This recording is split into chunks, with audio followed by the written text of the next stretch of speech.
Alright, finally the $35,000 Model 3 is here. Well, here-ish, it's in US, but we'll get it here in 6 months.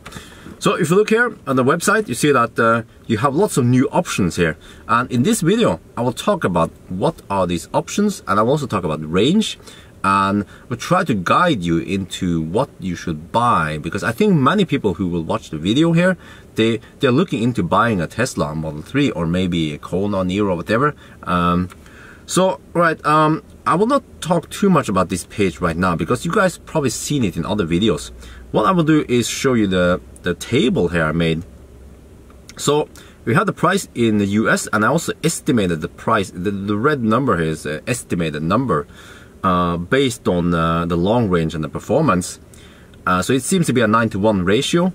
And I only include Norwegian krone here this time because, you know, I found out that most of my viewers are actually from US, and then the second largest group are Norwegians. Yeah, 5 million inhabitants. But then I include if it's a rear-wheel drive or all-wheel drive, and then the interior trim. But okay, let's look at the range. So we have the range here, and these are EPA rated range or EPA estimated range by Tesla. And EPA is actually stricter than the VLTP we have in Europe. So when I did some of my tests, I actually got more range than the one from Tesla. But again, I'm not doing a VLTP, or I mean, I'm not doing an EPA test cycle. I'm just drive on the road, on the highway, just drive a little bit slower. Yeah. But there's one thing, you see that I've down-rated the range of the performance. And the reason for that is that if you look here at the performance, okay, this one here claims 310, but Tesla claims that performance has the same range, but I don't believe that, because if you get the performance, you have to get the 20-inch performance wheels. You cannot put 18-inch wheels on it. The brakes on the performance are bigger, so you can fit 19-inch, I heard, but that means that the standard one, the non-performance, should have the possibility to wear more efficient rims, and that in that way, you know, those two ranges can't be the same. So when I estimated, I got a new number here, and it sounds plausible, yeah, based on my actual test in US.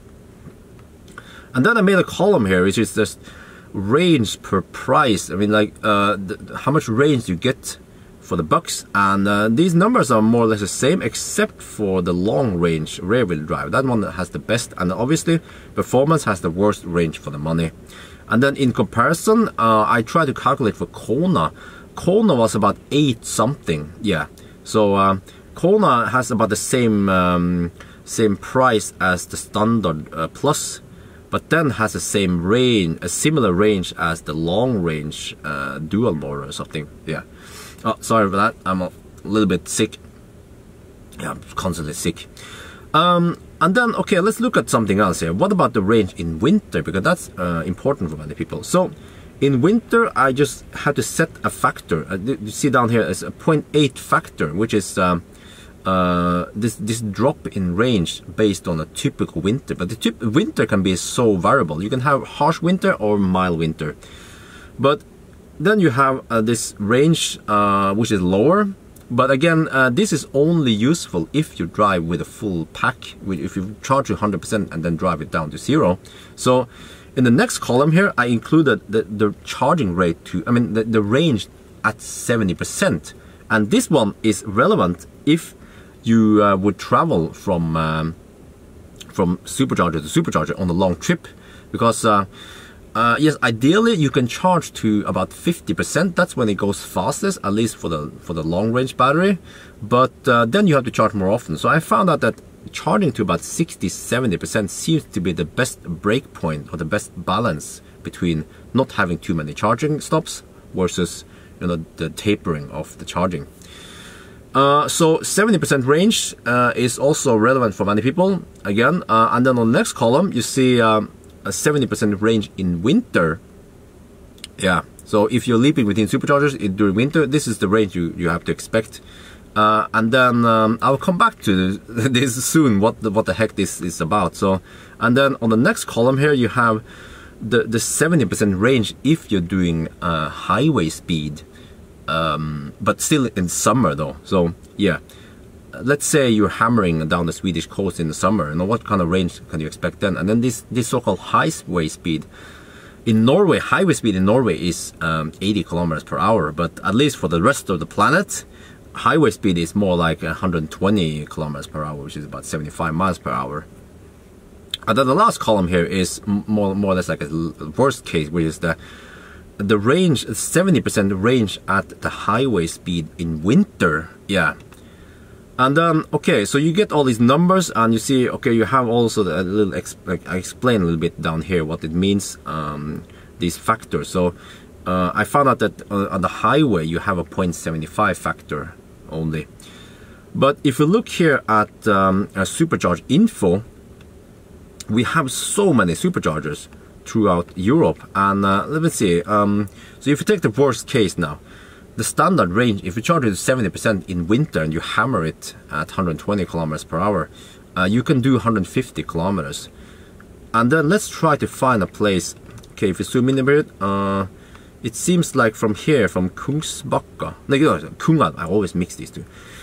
If you go from Kungälv to Falkenberg, you see, that's only 115 kilometers. So it means that even the cheapest Model 3 can hammer it here in winter. Yeah. And what about, okay, let's try somewhere else then. How about over here, Slagelse to Middelfart? Can you make it there? Yeah, 113 kilometers only. Again, you know, Model 3 can do it in winter. In summer, it will be even better. So in summer, you should even be able to skip some charges. So let's try some other case here. What about, if you go from Bustorf to this one maybe, Rade. 147. You can still make it. And then if you know Deutschland, there are lots of road constructions here. So see, even that one will work. How about Bispingen to Magdeburg? Yeah, there we go. Okay, 207. Now this is the first case where the shortest range won't be able to make it. But on the other hand, when do you actually hammer here? Because this is the worst case for winter. If you look at the case for summer, which will be more relevant for many people who travel on holiday, then you can actually reach almost 190 kilometers. And then it's no big deal, because at 70% you should still be charging at some 60 kilowatts. So what you can do is you can charge to 80% or even 90% on these cases. So even the shortest range Model 3 should be able to make that one. Okay, what about another scenario where in Norway we have some long stretches? Let's say this one. Yeah, I went here recently, that's why I remember it. If you go from Storjord to Mosjøen, that's 201 kilometers. And that means, okay, in winter you won't be able to hammer it, but look at this one. It takes 3 hours, and if you do the math here, 201 divided by 3, that's 67 kilometers per hour average. That's about, what is it, 43 miles per hour or something. It's really slow. So it means that the highway, okay, we'll look back on the table here. So the highway speed doesn't apply here. We have to look at winter, and yeah, this one. So the winter range is only, well, it's 200 kilometers only at 70%. So it means that if you have the cheapest Model 3, you can still charge to about 70%. Of course, it might be really harsh winter, but maybe you can charge to 80% then, just to be sure, or even 90% if it's really harsh winter. But you should still be able to make it between the superchargers. And the thing is that there's a safety net here. So if you go, we have lots of Fortum fast chargers. We have, what is one in Krok, what's it again? It's called Krok, whatever, it's not that important. There's one over here. We have one in Storforshei. We have one in Mo i Rana. These are 50 kilowatt fast chargers, by the way. One over here. There's even one close to Mosjøen in case you figure out, I'm not gonna make it. So what I'm saying is that if you go for the cheapest Model 3, you should be able to travel between the superchargers, because we have so many superchargers today. You know, that's the advantage with Tesla. Yeah, so that's that's the case about the range. So yeah, I mean, if you're in doubt, you know, you're thinking about buying the cheapest Model 3, but you're not sure whether you can make it between the superchargers. You can make it just fine, yeah. But of course, the difference is that if you go for the more expensive ones with bigger pack, you will most likely charge faster. That's one thing. But also, you can skip more charges. So, of course, you have to figure out, you know, how much money you have to spend versus are you willing to spend a little bit extra time on some of the superchargers? Like, how often do you travel on long distances? You know? So for many people, yeah, maybe it's a good trade-off. And then I should also look at the equipment you can get. So again, you can look at this yourself. But if you go for the base, the stripped down equipment, you only get manual seat and steering adjustment. And I personally think that the power adjusted seats are really nice. Like there are times when it's nice to have them, because you know you have profile. You can save up to 10 profiles, 10 drivers, or whatever you call it, in a Tesla. And then sometimes if you have different drivers, it's easier to swap between the drivers. But also, not only that, but I'm driving Optimus Prime alone, but I have different profiles for when I want to shoot a video, then you know, the steering wheel and seat adjust, or when I want to use my laptop, then the steering wheel goes all the way to the front, so I get more space for my laptop. And then some people have a sleeping profile with stuff like that. So you get the idea that this is a nice feature to have. Yeah. So and then when it comes to audio, then I don't know, because I haven't heard it, but based on the audio system in Model S. Model S had that, you know, the sound package and the standard one, and the standard one was somewhat flat. You were missing that bass, whereas in the one with the subwoofer, then you had more deeper, louder bass. So you have to figure out whether this is important for you, or if you have kids in the back, or you don't want to listen to loud music, then maybe it's not a big deal. But again, just to make the confusion bigger, when I tried Powell's Model X, he didn't have the sound package on his. Now we're talking Model X, okay? The difference in the sound package in the Model X is smaller. I had to ask him, like, dude, do you have the sound package? He said no. I'm like, what the heck? So in the Model X, you had pretty nice and round and deep-ish bass, and also the sound was pretty nice and clear. So again, you know, I don't know this before I've tested it, so it's really hard for me to give you any good advice on that one.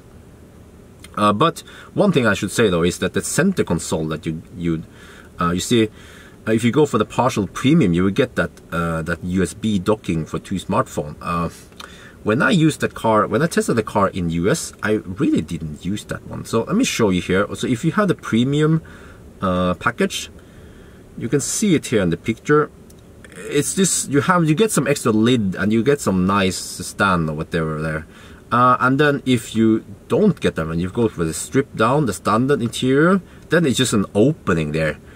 And you know, that's not too bad, that opening, because you can put your bag there, whatever, or you can probably get some kind of aftermarket phone holder that costs a fraction of this anyway.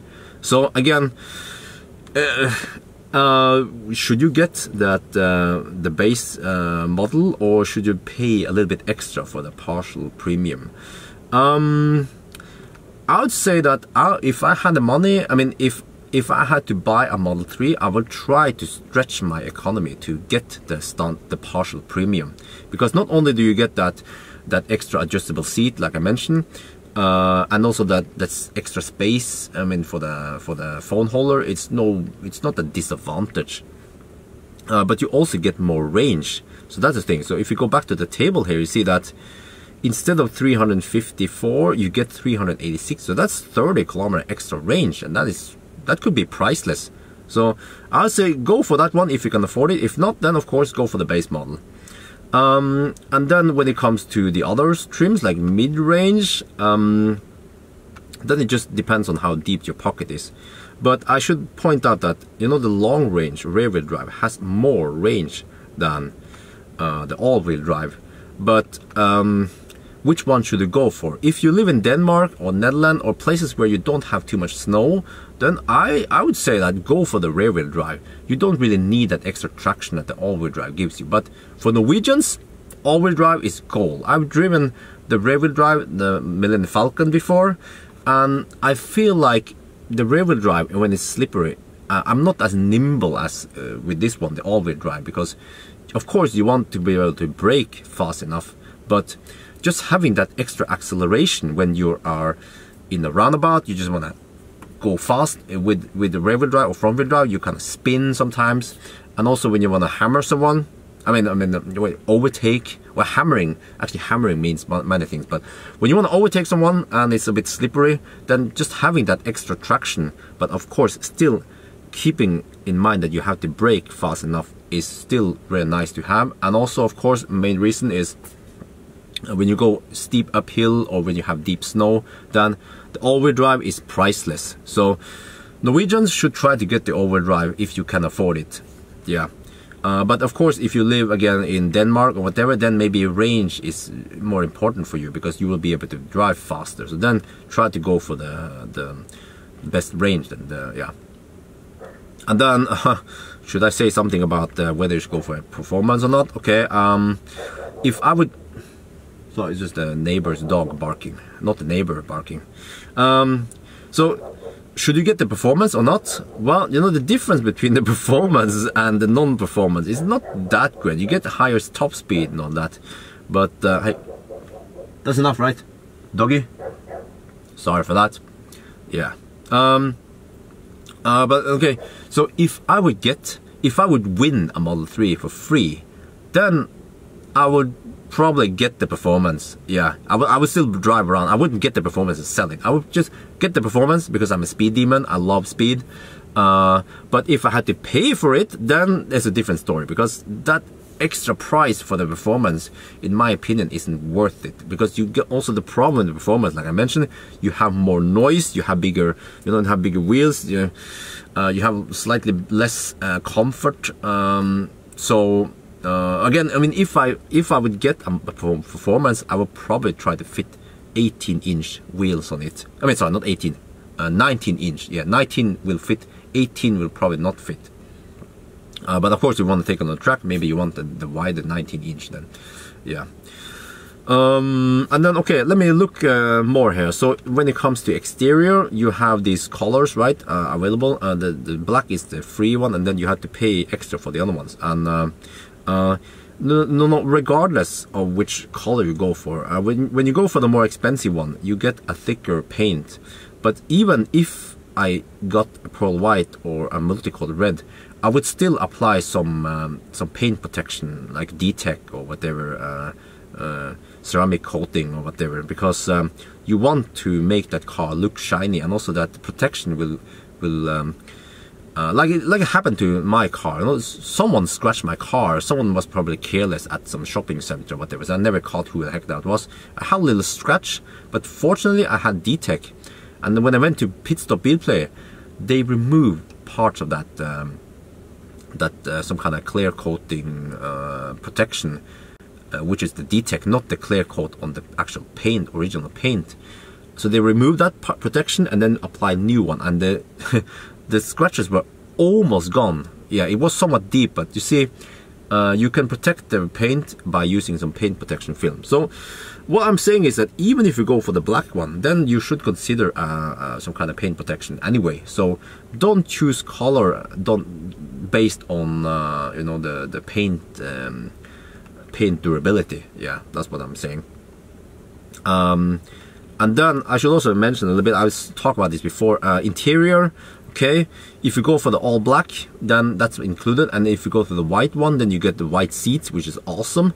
But the thing I don't like is that that very ultra white, I don't know what you call it, the dash part here is like ultra white. So I guess what you could do is you could put some kind of film on it. Yeah, maybe you can not chrome delete, but you can white delete it. Well, that sounds that sounds politically incorrect, but yeah, you can white delete parts of your car.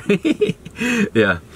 Because the white seats are really nice. I mean, I have to admit that when I sat in the ultra white seat, the car felt more premium than just the black one. But again, the white seats need more maintaining. You have to clean them more often. The black, you don't see the dirt in the black. Yeah. Let me just check something. Okay, if I go to the standard one, the basic, then that one has, nice, that's actually a cool thing. Yeah, that one is black, you don't have that wooden trim there. So again, that's not too bad. I mean, if you don't want to pay the extra money, then that's also a disadvantage. You have this black thing here. Yeah. Okay, I should talk a little bit about Autopilot. I have Autopilot 1 only in my car. It's old, getting old, but this option here, I really recommend you to go for it. It's $3,000 or 25,000 NOK. If you will get auto steer and you get adaptive cruise control, it's worth the weight of gold. Yeah, but I mean, it's really worth it. That's what I'm saying. Just get it. But then the next one here, which is this full self-driving, costs a lot more. And also these features, like the auto park, is useless. You can risk of damaging the rims or whatever. I mean, even not only for Tesla, I've seen i3 users damaging their car and the rims using the auto park. I mean, you don't need that feature. But when it comes to the summon and all the other cool stuff, yeah, okay. So if you have the money, go for it. If you don't feel like you can afford it, then wait for it, because you know, some of these features are not out yet. And you've seen the recent price drop on Tesla. Who knows what they're gonna do with the price here? Maybe one day they will drop the price and say that, okay, full self-driving is only $3,000. Yeah, and then whoever paid too much, they'll be like, ah, shit. So I think that's it. I mean, next is just payment, so not too much more to talk about. So yeah, those are my recommendations based on what I've tried, all my experience with the Model 3 and the other cars. So I think that's it. I hope you... okay, before I end, I should talk a little bit about the other cars. Yeah, I almost forgot. So, okay. Model 3 versus Kona or Niro. So many people ask me. They message me. Hey, Bjørn. Hey, Byron. Yeah. Which car should I get? The Model 3... The thing about the Model 3 is... Let me just show you something. It's freaking crazy, man. You see... If you want the standard range, you can get it within 2 to 4 weeks. What the heck?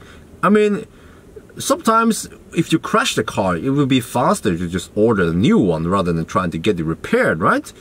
You see, they can deliver so fast. This one, standard range, 2 weeks. 2 weeks. Are you crazy, man? Crazy? Okay, of course, this is in US, yeah. So if you switch to Norway, well, I don't know, maybe it's not updated, but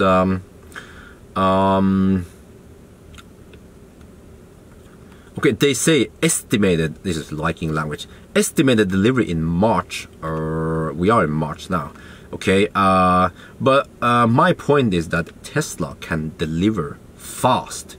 I mean, if you order a Model 3 and you're living in Europe, you might get it within a few months, and if you're living in US, then a couple of weeks. And then if you're waiting for the new Ioniq, the new 62 kilowatt-hour Leaf, Kona and e-Niro, I mean, I checked today, Kona e-Niro, you have to wait maybe about 1 year before you get it. And what's out in 1 year? We don't know. So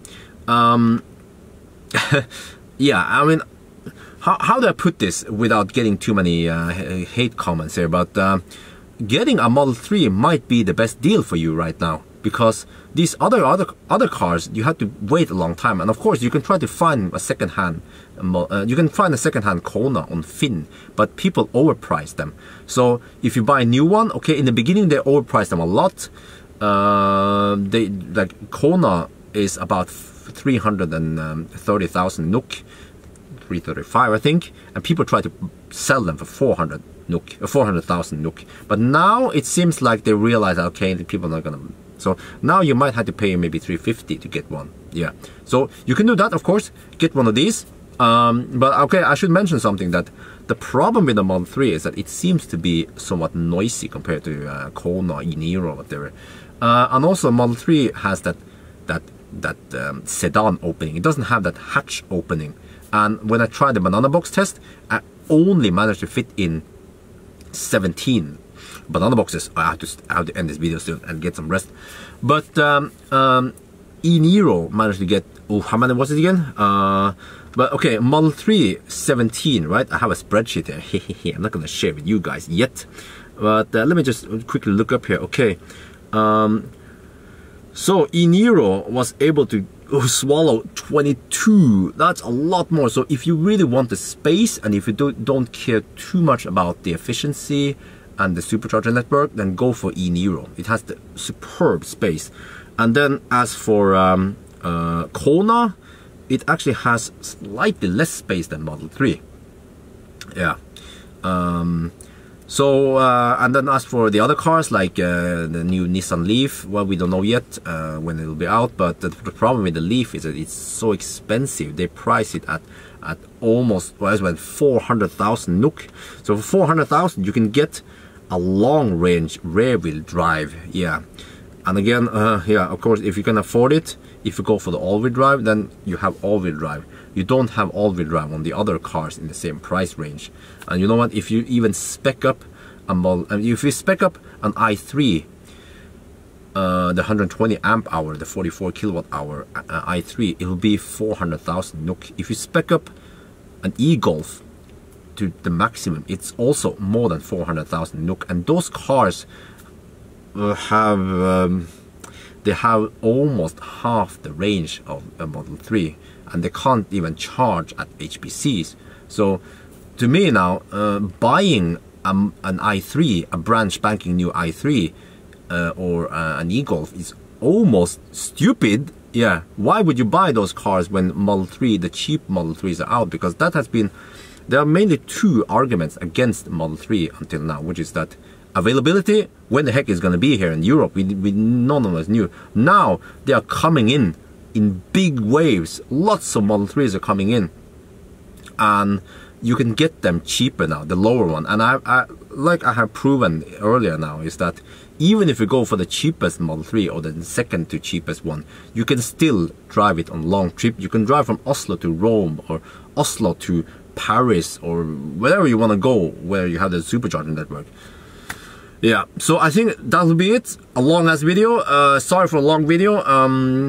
I guess you guys who really wanted to know answer, you probably got the answer from me now. Yeah.